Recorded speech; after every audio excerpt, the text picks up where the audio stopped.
Em nome do Pai, do Filho e do Espírito Santo. Amém.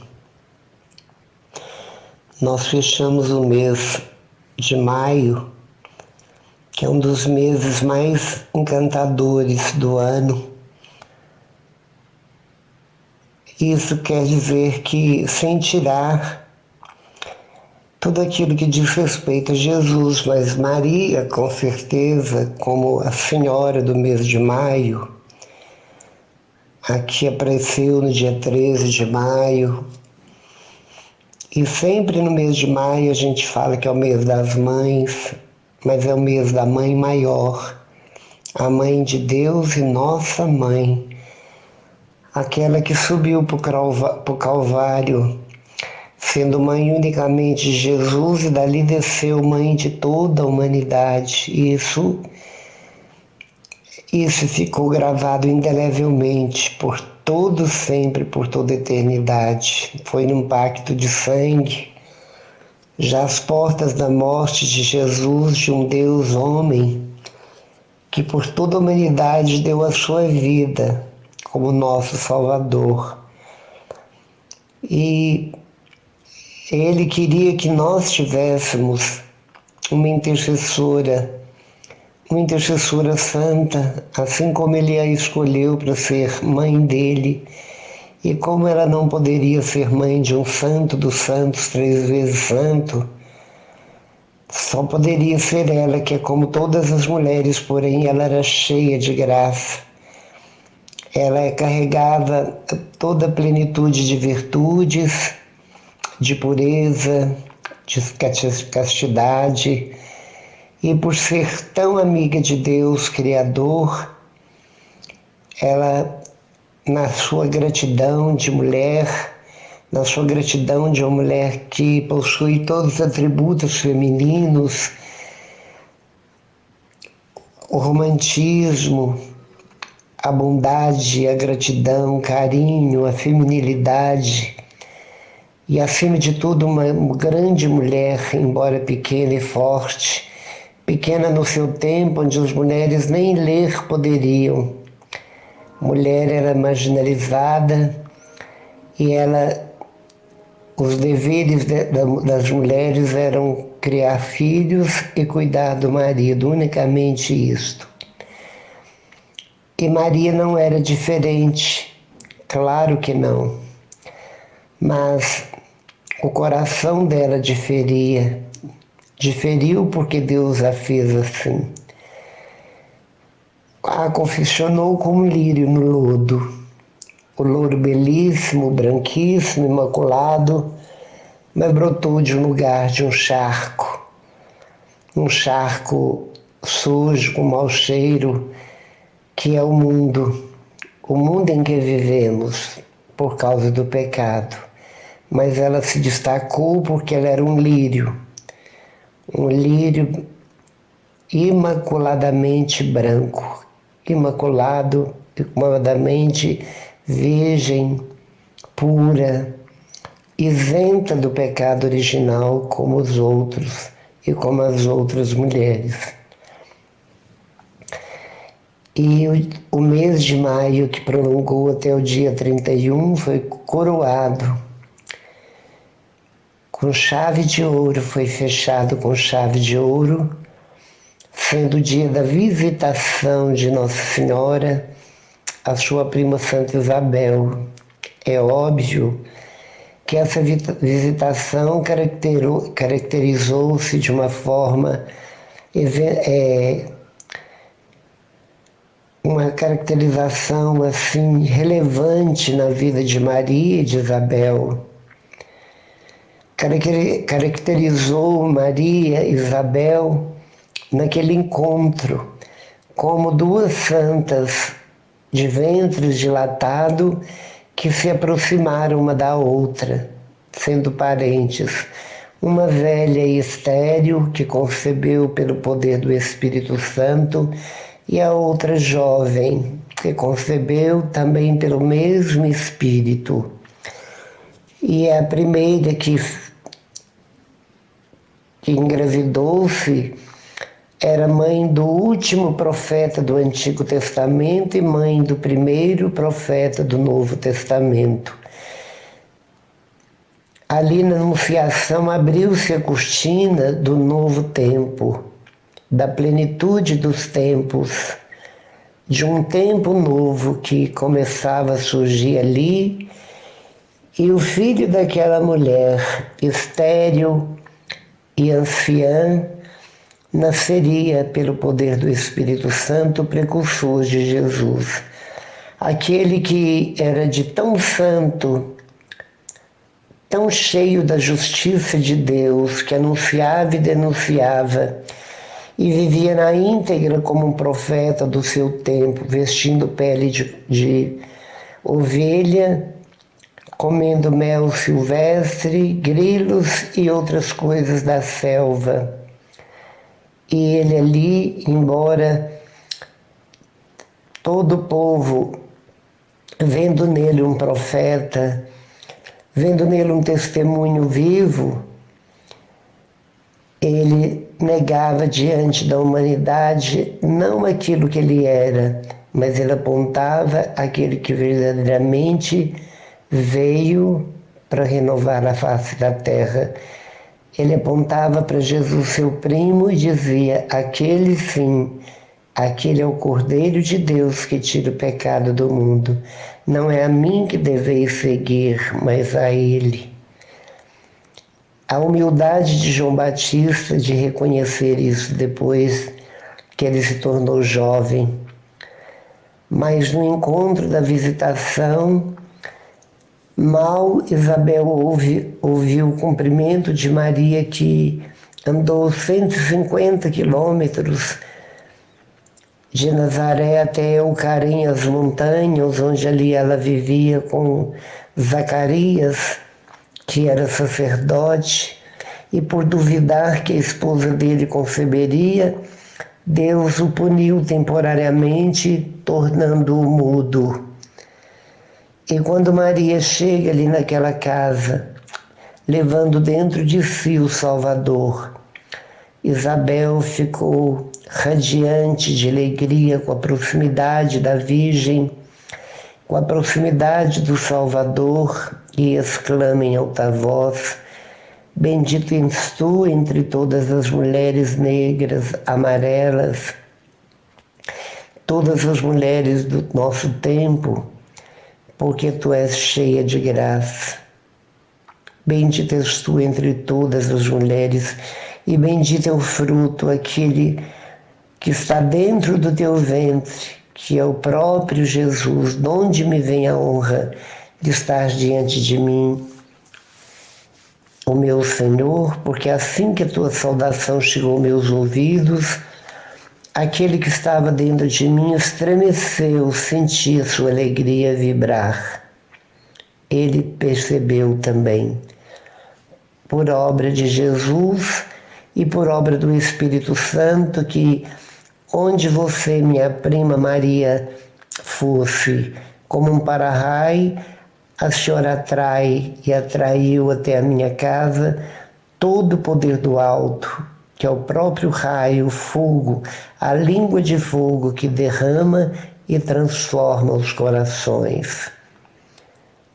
Ele me ungiu e ele me capacitou a te dizer: bendita és tu entre todas as mulheres, e me levou a ter uma visualização do dom de ciência, o fruto das suas entranhas, que é Jesus. E Maria ficou ali 3 meses, como mãe do rei, como a mãe do rei, que tinha todas as características para ser honrada, cuidada, rodeada de servas, a serviço dela, se pôs no chão a limpar, nas paredes a limpar, no teto a limpar daquela casa envelhecida, daquela casa sem brilho, sem luz, exatamente porque já era a casa de alguém que não mais conseguia trazer nem vaidade e muito menos força e capacidade para manter a casa num estado de que uma jovem poderia colocá-la. E Maria, na sua juventude, veio trazer um vento novo para circular naquela casa, abrindo todas as janelas. Maria veio até aquela casa para fazer com que o interior daquela casa se transformasse no interior pleno de paz, pleno de luz e, acima de tudo, de uma unção, onde o Espírito pairava por todo o canto daquela casa. A chegada daquela serva do Senhor levou Zacarias a falar novamente. Levou aquele que era impotente no ventre de Maria como uma criança, um feto ainda, estremecer de alegria. E levou aquela mulher já envelhecida, sem a devida vaidade do seu tempo, já frustrada por não ter tido filho algum, a exultar de alegria. O brilho voltou naquele olhar, voltou naquela pele, voltou naquele coração a todo vapor. E ali as duas fizeram companhia e rezaram por 3 meses, e Maria servia no que podia até o dia de voltar para casa, porque estava próximo do seu segundo matrimônio com José, que era o definitivo.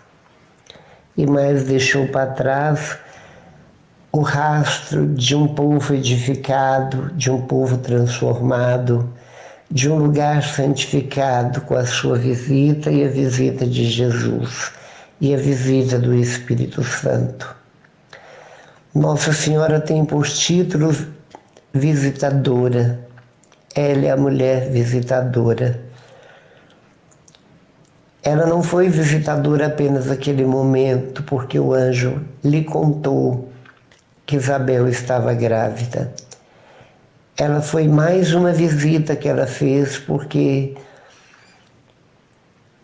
para uma pessoa fazer uma visita dessa natureza, nessa distância da sua cidade terra natal, era preciso que ela já tivesse o hábito, o costume de visitar pessoas fragilizadas, pessoas empobrecidas, pessoas que não tinham capacidade para locomover-se.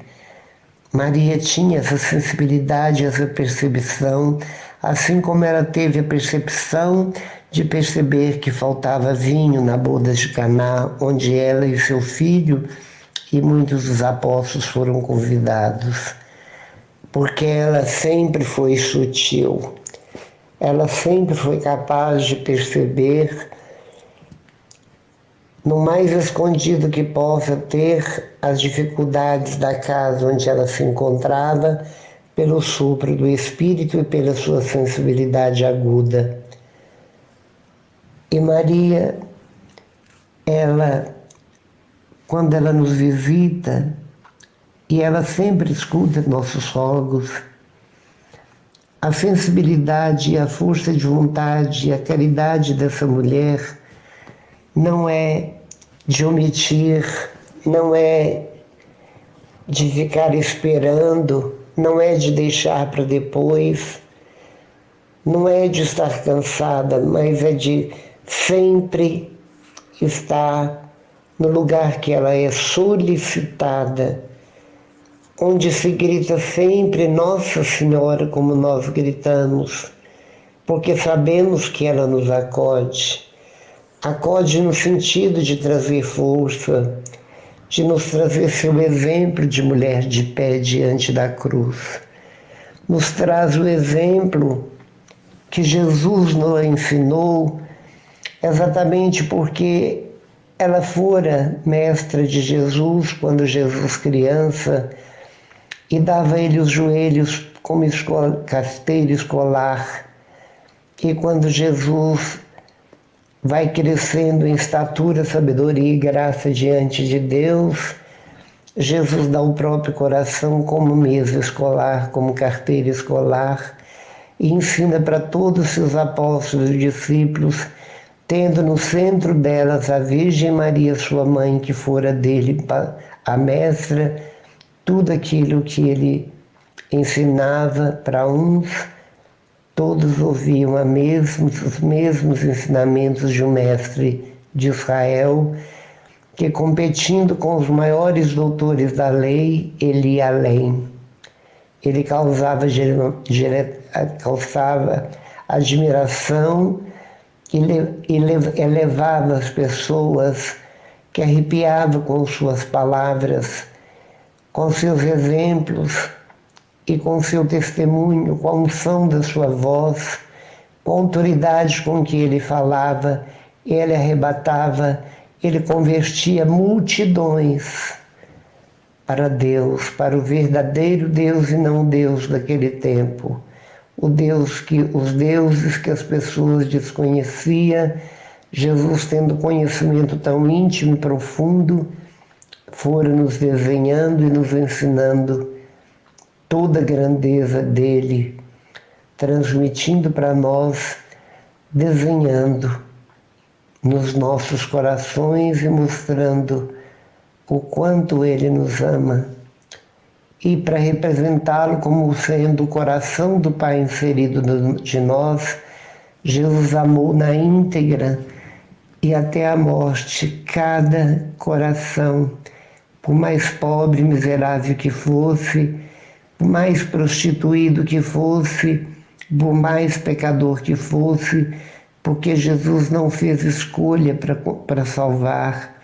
Ele salvou de uma forma generalizada toda a criatura humana, filhos legítimos de Deus, que a vida e a história de cada um corrompeu, modificou a forma de pensar, levou a muitos à revolta, ao ódio, levou muitas pessoas a uma revolta tão traumatizante que foi levado a ser assassino por causa do fruto do meio em que viveram. Mas Jesus compreendia toda a raça, compreendia todas as atitudes, porque sabia que atrás de tudo aquilo, dentro dos limites de cada criatura, havia uma história dolorosa, havia um abandono, havia uma sede de amor, havia uma carência inexplicável, havia um desejo muito grande de serem valorizados, e por não ter criaturas de corações nobres como Jesus, muitas pessoas se revoltavam, suicidavam, matavam, roubavam, fazia de tudo para maltratar a humanidade, porque ele estava maltratado por dentro, estava triturado por dentro, machucado por dentro, e não conseguia ter o céu dentro de si, era um inferno que estava dentro de si. E aquele que possui espinhos dentro do coração, o que sabe é só espinhar, prejudicar, desconfortar, agredir, violentar, xingar, ser mal-humorado, pessimista, negativista. Ele não consegue ter outra postura a não ser essas, porque dentro dele arde um fogo eterno, o fogo da mágoa, o fogo do ódio, o fogo da revolta com muitos, principalmente com os mais queridos, a revolta da fome, a revolta das brigas, a revolta do cheiro do álcool do pai, a revolta dos atritos que pai e mãe tinham quando este chegava de casa, a revolta pela fome, a revolta pela falta de amor, a revolta pela falta da mínima dignidade, e por isso viraram marginais, incompreendidos por qualquer policial, por qualquer autoridade dentro desta área. E a única coisa que pode transformar radicalmente essas pessoas não é o barril de ameaça, não é o castigo, não é a pedição, não é a solitária, Não é a surra, não é o couro, não é a morte. É só o amor. O amor derrete os corações. O amor derrete todas as correntes. O amor derrete toda a prisão em que se encontra muitos que não falam, mas que a gente percebe de longe a inquietude, percebe o rosto pesado, percebe as falas negativas, as maldições que soltam, às vezes até a revolta com Deus, porque representa o pai e muitas vezes Nossa Senhora representa a mãe. É de acordo com o relacionamento que tiveram com ambos, é que têm a fé, é que tratam a Deus com reverência ou não. E Deus veio para consertar, Deus veio para acalentar, Deus veio para fortalecer, Deus veio para mostrar o caminho, a verdade e a vida. Deus veio para usar de todos os meios possíveis para salvar e não deixar que nenhuma se perca. E muitas vezes é preciso do castigo, é preciso da punição muitas vezes, é preciso, mas Jesus tem muito mais amor para dar, porque Ele não ama o pecado, Ele não ama o pecador, Ele só ama o pecado. Ele não ama o criminoso, Ele perdoa o crime. Ele ama o criminoso, Ele não ama a criminalidade. Desculpa se às vezes eu troco. E diante desse fato nós percebemos do amor incondicional deste Deus. E a gente percebe que entre Jesus e a Virgem Maria existe uma pequena ponte. Que Nossa Senhora, a Virgem Maria, como sempre preocupada, como sempre agarrada, como sempre como uma ave de asas estendidas, consegue acolher todos os pintainhos, todos os filhotinhos. Ela não é capaz de deixar nenhum de fora. Ela abre quanto pode. O quanto pode ela abre as asas. Ela passa fome, mas não deixa os filhotes passar fome. Assim é a Virgem Maria, a mãe de Jesus, que com ele aprendeu que a caridade apaga uma multidão de pecado, que é pela caridade que nós construímos, com o material da caridade é que nós construímos a nossa morada, a gente envia e Jesus executa, onde nós passaremos tempos eternos ao lado dele numa vida em abundância tão grande que não há explicação para tamanha alegria, para tamanho conforto, para tamanha segurança e bem-estar. E para a gente alcançar tudo isso, é preciso que a gente faça bem as nossas escolhas terrenas, que a gente não se deixe enganar pela nossa fragilidade, pelas nossas fraquezas quando somos tentados. Por isso Jesus nos dá um método muito perfeito para que nada aconteça: orar sem cessar, orar e vigiar para que não caiamos em tentação. A Virgem Maria nos diz, através de Medjugorje, que nós devemos rezar até que a nossa oração se transforme em pura alegria. A palavra de Deus nos leva a pedir sempre perdão a Deus e pedir a Ele e dar a Ele toda a gratidão devida a um grito de louvor, não um grito de louvor por um canto, por algo do gênero, mas com uma conversão verdadeira, gritante, onde, por exemplo, o céu se abre para nos escutar, e é por esse grito que muitas vezes nós somos verdadeiramente protegidos. Por isso Nossa Senhora quer hoje visitar a sua casa, a casa do seu coração. Ela quer visitar todos os cômodos de intimidade que você possui. Ela quer visitar e conhecer absolutamente tudo que diz respeito à sua pessoa. É preciso abrir o coração, é preciso abrir por inteiro, abrir de uma forma plena, total, para que nada se perca.